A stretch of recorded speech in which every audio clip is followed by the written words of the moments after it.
Praise the Lord. கலாத்தியர் 5 அதிகாரம் 24 மற்றும் 25 கிறிஸ்துவினுடையவர்கள் தங்கள் மாமிசத்தையும் அதன் ஆசை இச்சைகளையும் சிலுவையில் அறைந்திருக்கிறார்கள். நாம் ஆவியினாலே பிழைத்திருந்தால் ஆவிக்கேற்றபடி நடக்கவும் கடவோம்.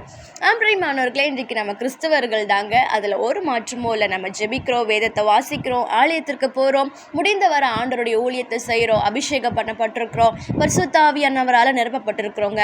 அதெல்லாம் ஒரு பக்கம் இருந்தாலும் இன்றைக்கு நம்ம ஆவியின்படி நடக்கிறோமா இல்லை மாமிசத்தின்படி நடக்கிறோமா அப்படிங்கிறத நம்ம ஒவ்வொரு நாளும் அனலைஸ் பண்ணணுங்க.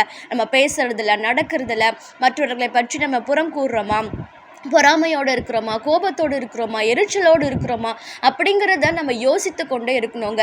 ஸோ பரிசுத்த ஆவியானவர் நமக்கு உதவி செய்வார்.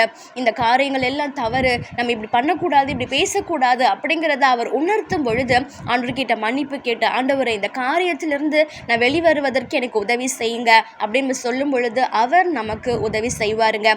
இது மாத்திரம் இல்லை, இந்த உலகத்தினுடைய அநேக இச்சையுள்ள காரியங்கள் பெருகி கொண்டே இருக்கிறதுங்க. நம்ம பார்வையில், நம்மளுடைய சிந்தையில் பிசாசு ஒவ்வொரு நிமிஷத்தையும் எப்படியாவது இவங்களை பரிசுத்தமாக இருக்க விடக்கூடாதுன்னு சொல்லி நிறைய காரியங்களை செய்யலாங்க.